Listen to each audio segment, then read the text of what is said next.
Hi friends, Devshayani Ekadashi हम मना चुके हैं पहले, जब हमारे विष्णु भगवान योग निद्रा में गए थे 4 मास के लिए। अब है देव उठनी एकादशी, मतलब अब विष्णु भगवान अपने योग निद्रा से बाहर आ रहे हैं।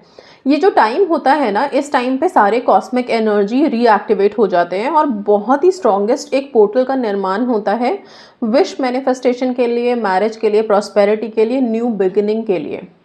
तुलसी विवाह जैसा डिवाइन और ऑस्पिशियस एक्टिविटी भी हम करते हैं और वो भी हमें बहुत बहुत हेल्प करता है लाइफ में। ठीक है, देवउठनी एकादशी और तुलसी विवाह पर हम अपनी मनोकामनाओं की पूर्ति के लिए क्या मैनिफेस्टेशन टेक्निक, क्या उपाय कर सकते हैं अपनी विश फुलफिलमेंट के लिए, आगे इस वीडियो में आप जानेंगे। सबसे पहली चीज़, देवउठनी एकादशी को भगवान विष्णु, जैसे मैंने बोला, योग निद्रा से जागते हैं। इस दिन से सृष्टि में एक नई ऊर्जा, सौभाग्य, प्रेम, समृद्धि का प्रवाह होता है। तुलसी विवाह इसी दिन होता है। यह शुभ विवाह प्रेम, धन और नए आरंभ का प्रतीक है। अगर इस दिन सच्चे भाव से कोई इच्छा की जाए तो वो बहुत जल्दी पूरी होती है और ये मान्यता बहुत स्ट्रांग है। सुबह सुबह उठ करके तुलसी विवाह के दिन आप ब्रह्म मुहूर्त में उठें, 4 से 6 बजे के बीच में। नहा धो करके कोशिश करें, अगर येलो कलर के क्लोथ्स आप पहन पाएँ तो बहुत अच्छा रहेगा। अपने पूजा स्थान पे एक घी का दीपक जलाएं। सूर्य देव को जल चढ़ाते समय ओम नमो भगवते वासुदेवाय का 11 बार जाप करें।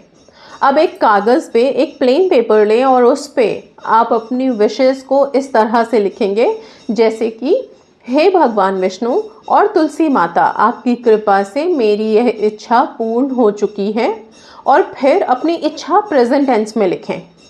ओके, ये बहुत इंपॉर्टेंट मैनिफेस्टेशन टेक्निक बनेगा आपके लिए। बाद में इस पेपर को फोल्ड करके आप जो तुलसी विवाह के लिए, अगर आपने तुलसी का पौधा लगाया है या भगवान विष्णु की मूर्ति आप लगा रहे हैं, तो वहाँ पे उस प्लांट के नीचे आप रख सकते हैं। ठीक है, तुलसी के पौधे के नीचे आप रख करके छोड़ सकते हैं। कार्तिक पूर्णिमा तक ये पेपर उसी के नीचे रहेगा। ठीक है, जिनके घरों में तुलसी विवाह नहीं होता वो नॉर्मल भी सुबह उठ के पूजा स्थान, तुलसी के प्लांट में आप दिया जला सकते हैं, पानी डाल सकते हैं। इस पेपर को उस पौधे के नीचे रख के अगेन पूर्णिमा तक, फुल मून तक छोड़ सकते हैं।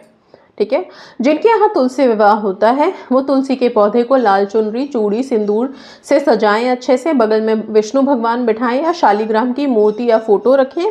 तुलसी माँ के चारों ओर 4 दीपक जलाएं, धरती, जल, अग्नि, वायु का प्रतीक मानते हुए। इसी दिन कई बारी मैंने आपको वीडियोस में ये भी बताया है कि इसी दिन हम 365 बाती का दिया कुछ 5 जगह पे जलाते ज़रूर से हैं। 365 बाती का दिया आप देवउठान एकादशी पे भी जलाते हैं और साथ में जो लोग एकादशी मिस कर दें वो कार्तिक पूर्णिमा को भी ये दिया जला सकते हैं।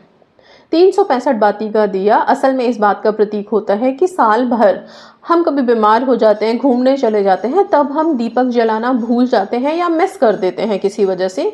तो फिर जब हम एक दिन तुलसी विवाह या कार्तिक पूर्णिमा पे 365 बाती का दिया जला देते हैं तो वो सारे साल की त्रुटि हमारी या फिर जो भी कमियां रह गई हैं उन सबको पूरा कर देती है।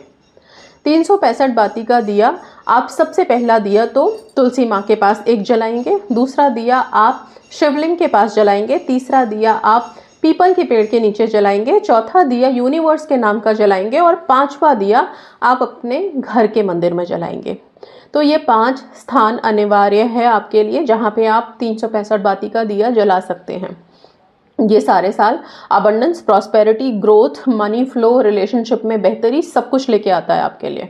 तो इसको जलाना बिल्कुल ना भूलें, ज़रूर से जलाएं। ठीक है, इसके बाद अपनी विशेस के लिए आप क्या करेंगे?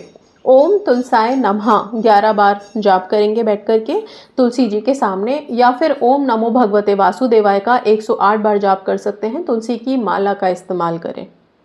पूजा के बाद जब आप तुलसी विवाह कर रहे हैं या नॉर्मल भी पूजा कर रहे हैं बैठ करके, तो पूजा के बाद आंखें बंद करके और शांति से बैठ जाएं। अपने मन में कल्पना करें कि आपकी इच्छा पहले से पूरी हो चुकी है। विजुअलाइजेशन की पावर को यहाँ पे एक्टिवेट करना है आपको।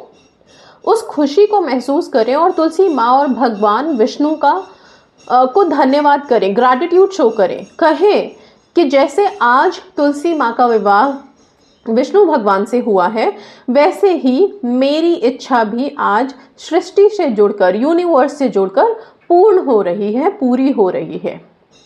कागज को मैंने जो बताया, आपने अपनी विश को लिखना है और वो जो विश आपने लिखी है वो अगेन आप तुलसी के गमले के नीचे रख देंगे।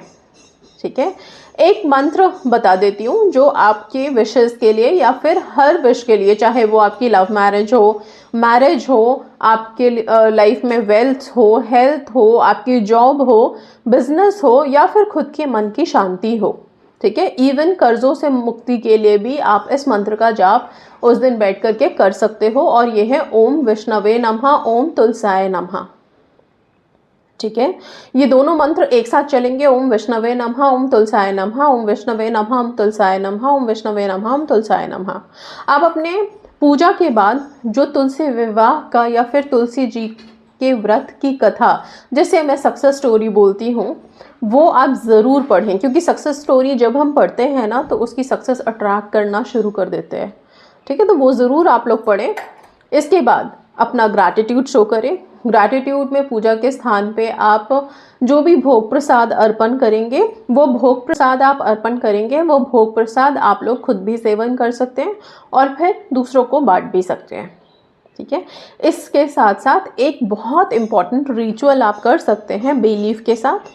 तुलसी विवाह के दिन आप रात में एक तेजपत्ता लें, तेजपत्ते पे अपनी विश को प्रेजेंट टेंस में लिखें और इस विश को आप हो सके तो रेड पेन से लिखेंगे। इसको अपने पिलो के नीचे रख के रात भर के लिए सोएंगे। अगली सुबह आप उठ करके इसको जला के यूनिवर्स में रिलीज कर देंगे। सेल्फ लव सुपर हाई रखेंगे। जिन लोगों को भी अपनी मैरिज मैनिफेस्ट करनी है उन्हें तुलसी पूजा ज़रूर से करनी चाहिए। तुलसी के पत्ते को भगवान विष्णु को प्रसाद में ज़रूर अर्पण करेंगे आप लोग। साथ में एक काम और करेंगे, आप अपनी विशेष को तुलसी माँ को बताएंगे। आप देखेंगे जब आप तुलसी के पौधे से दिल से बैठ के, सच्चे दिल से, बिना किसी डिस्टर्बेंस के बात करोगे, अपनी विश को बताओगे, तो आप गौर से देखिएगा, आपको ऐसा लगेगा उसका पत्ता बिना किसी हवा के भी हिल रहा है और आपके हर सवाल का जवाब दे रहा है, या फिर उस तरह से नोट कर रहा है कि वो सुन रहा है आपको, जो बहुत पावरफुल एक्टिविटी है। आप ज़रूर से ये काम करेंगे अपनी विशेष के लिए। ओके, तुलसी विवाह 1 तारीख को, 1 नवंबर को और 2 नवंबर दोनों दिन ही मनाई जाएगी, तो आप अपने कन्वीनियंस के हिसाब से देख सकते हैं। वैसे बेस्ट डे तुलसी विवाह का या देव उठान एकादशी का 1 नवंबर ही है, क्योंकि शनिवार है, और 2 तारीख को वैसे भी रविवार है। रविवार के दिन हम तुलसी के प्लांट को हाथ भी नहीं लगाते हैं, तो बेस्ट डे सैटरडे है आप लोगों के लिए। सैटरडे को आप लोग अपना तुलसी से रिलेटेड पूजा अर्चना, विवाह आदि संपन्न कर सकते हैं। साथ में अपने सेल्फ लव को हाई रखेंगे, अपने आप को मैनिफेस्टेशन में हाई रखेंगे। और हाँ, अभी डिक्लेरेशन टेक्निक के लिए एकादशी से बेस्ट डे कोई भी नहीं है। 1 तारीख को नवंबर की डिक्लेरेशन आप लोग स्टार्ट कर लीजिए। इस बार के डिक्लेरेशन में आप जिस डीटी का नाम लिखेंगे वो तुलसी जी हो सकती हैं या फिर विष्णु भगवान हो सकते हैं, क्योंकि अब वो अपने योग निद्रा से वापस जाग उठे हैं, कार्यभार संभालेंगे। हमारी सारी इच्छाओं को देखना, उनको पूरा करना उन्हीं के हाथों में है। तो सिंपल सा हे ठाकुर जी लिख सकते हैं, हे विष्णु भगवान लिख सकते हैं। सिर्फ लिखिए, आपकी कृपा से नवंबर का महीना मेरे लिए बहुत प्रॉस्पेरस है। नवंबर का महीना इतना डिवाइन है कि मेरी सारी विशेज़ इस महीने में पूरी हो रही हैं। और आप अपनी विशेज़ लिख सकते हैं, अपने सेल्फ लव को मेंशन कर सकते हैं। ये डिक्लेरेशन हम महीने की शुरुआत में एक बार करते हैं, और इस बार क्योंकि एकादशी तिथि से महीना शुरू हो रहा है, 1 तारीख भी है और एकादशी भी है, और ऊपर से हमारे देवता उठ रहे हैं, तो प्लीज़ इस दिन आप लोग अपना डिक्लेरेशन ज़रूर करेंगे, मिस नहीं करेंगे। ओके, सो आई होप चीज़ें सब क्लियर है, कोई डाउट नहीं है यहाँ पे। So that's all, thank you so much and God bless you all.